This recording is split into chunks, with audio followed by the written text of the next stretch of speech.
made it to day 2 of GeekyCon, the full day 2 of GeekyCon. It's Saturday, and today is the day of my Babette Ate Oatmeal presentation, the Gilmore Girls presentation. So I'm kind of half in, half out of my Gilmore Girls cosplay. So you see it's like half bottom, half Rory, half top University of Virginia, because I'm also going to be meeting the famed Thomas Jefferson at the Hamilton meetup. So, you know, I have to rep for my school. So, so yeah, the first couple of things, we're just going to go to some panels, drive over there, and then I'm going to be fully Rory'd out and try and get somebody to take part of my presentation on Stars Hollow, Babette Ate Oatmeal. So it's going to be super fun.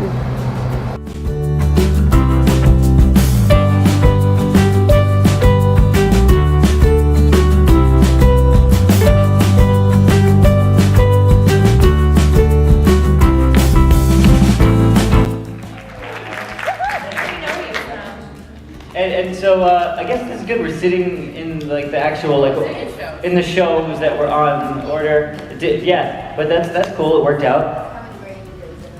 Yeah. So I guess okay. So I have done 2 adaptations. I did a Halo web series. That was their marketing campaign for the 4th game, and I'm currently working on a show called Dirt Gently, which was the Douglas Adams book series, also a BBC show now at BBC America. So 2 separate adaptations. My favorite thing about that is that the characters that I played never existed in the original, therefore no chance to muck it up.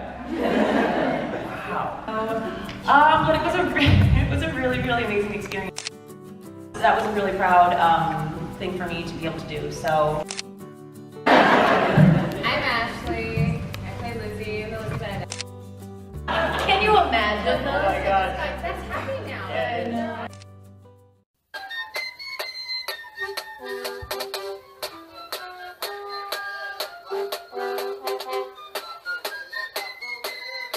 Alice and Wendy. Alice in Wonderland was released in 1951. So again, we have that old story, a book that already existed, made new. Alice, most of her storyline is her reacting to the things around her, strange, whimsical things. And she's mostly a passive character, but then again, she's 10. Peter Pan was released in 1953. Alice and Wendy share a very similar character design if you look at their faces. They share the same upper class English background, and they even have the same voice actress.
I like Dippy Diggs and everything he does.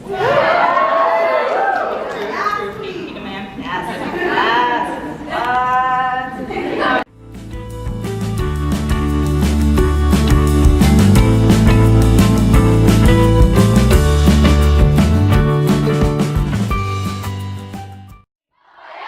Something I'll make a drum burn when the skeleton remains out. I'm engaging, I'm escaping, I'm enraging, I'm out. That's for more fun. More guns and ships, and so the balance shifts. We rendezvous with Rochambeau, consolidate their gifts.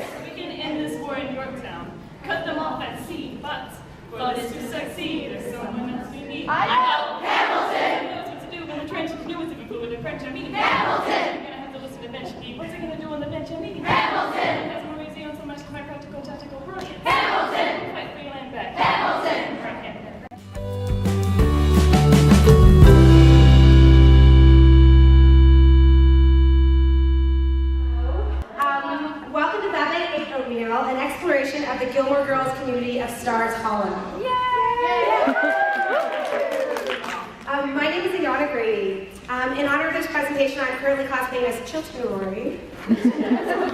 So I chose Babette Ate Oatmeal for the title of this presentation because I think that scene also represents some of the things that I love about Stars Hollow. The people, the fun, and the fact that you never really know what might happen next. I hope that as we discuss some of the seemingly random moments of Gilmore Girls today, we can find the deeper meaning of the Stars Hollow community as well. In her article, What Gilmore Girls Taught Me About True Community, Jamie Janos says, Stars Hollow hints at what a heavenly notion of what community could look like. It's a dream of a small town where everybody is cool, nobody is bored, and people care deeply about one another. It's not real, but what we wish a community could be. Have you seen the 24-hour Dance-a-thon? Poor Dean. I love that episode. Okay, we've seen the Festival of Living Art. Oh, honey, you bum lynch. And my personal favorite, the Stars Hollow History Museum.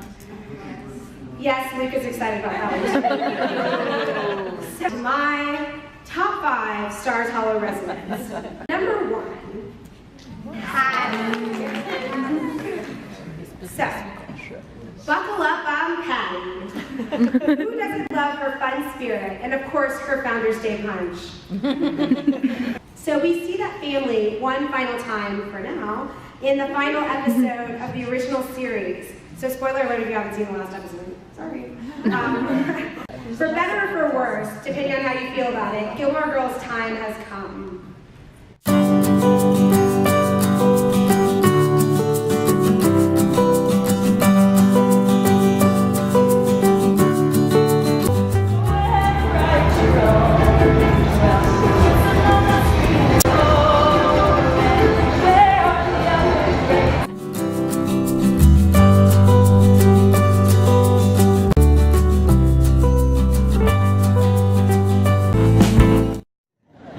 What's your name, man? Alexander Hamilton. Yeah, that's right. My name is Alexander Hamilton, and there's a few awards Lynn hasn't won. Just you wait until Moana. I'm going to New York! In New York, you will never see him. In New York, you will never see him. In New York, you will never see him. It's sold out. This costs $5,000. Alexander Hamilton. New York's. How are you guys? Good. Yeah. Alright, so who here is a Hillywood virgin? Meaning you have never, ever in your whole life seen one of our videos. Please don't be shy. It's okay, you can raise your hand. Be honest. We like newbies. Alright, that's okay. Hey, truthful people. Alright, so if you don't know who we are, my name's Hilly. I'm Hannah, and we're the creators of the Hillywood Show. We make parodies on your favorite fandoms like Doctor Who, Sherlock, Lord of the Rings, Harry Potter, things like that. So we thought, for all you out there who've never heard of us, I think it'd be a good idea to showcase one of our productions to you guys. Is that okay? Yeah. Hello again. Hello again.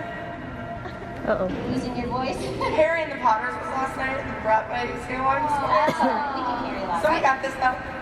So I remember last year you guys were talking about your dance, like you started in dance and stuff like that.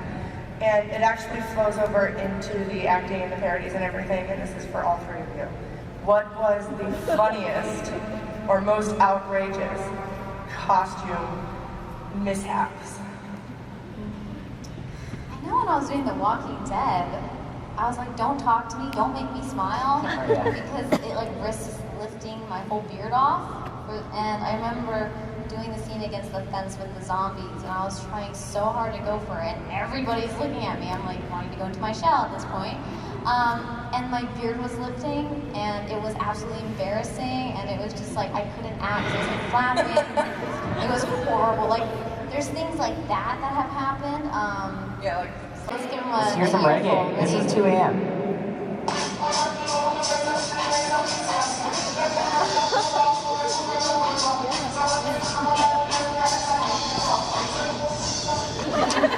Does that sound like music to you guys? Amazing. museum in the middle of nowhere. I love But it. it was super I mean, sleeping on your porch. There's It's titled Distant Cousins. I don't even know what. This is a children's story, right? Like, just checking it. You figure it out yourselves. Storming into my office. I don't know why boss is in quotation. I think it wasn't really my boss. Carrie, he called. There's a big meeting in Moscow. You've got to go. I need a break, I protested, throwing my legs down from the desk and swinging around in my chair. You can't do this to me. There's a picture here. That's my so-called boss. Mr. Seagull, with your sleek white body, how can you fly without the flap of your wings? Mr. Seagull, with your little yellow feet, what is this trick, this amazing stunt? Mr. Seagull, oh, please come back. I guess we'll never know how you lived. The other one was just, so I wrote that when I was in 7th grade. Or no, 8th grade. 9th grade, I did some poems that I thought I would read to you. And then in 7th grade, I wrote kind of a fan fiction about the Jonas Brothers.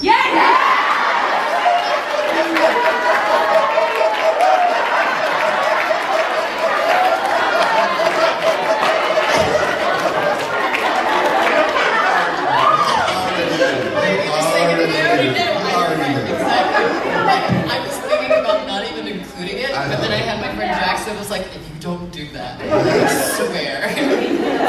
The premise of this is that I'm a super shy girl, alright, and I'm going to meet the Jonas Brothers because I have a VIP access or whatever. And this is in spirit of my book because it's a memoir, so it's in the first person perspective, and it has my name. Like, this is when I came up with the name Katie.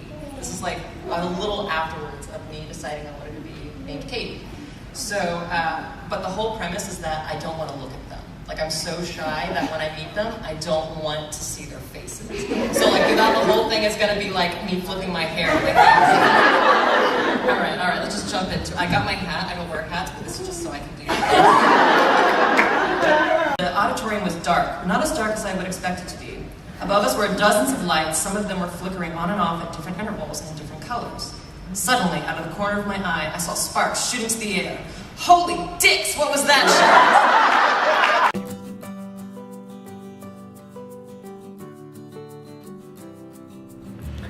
It has been a super long day.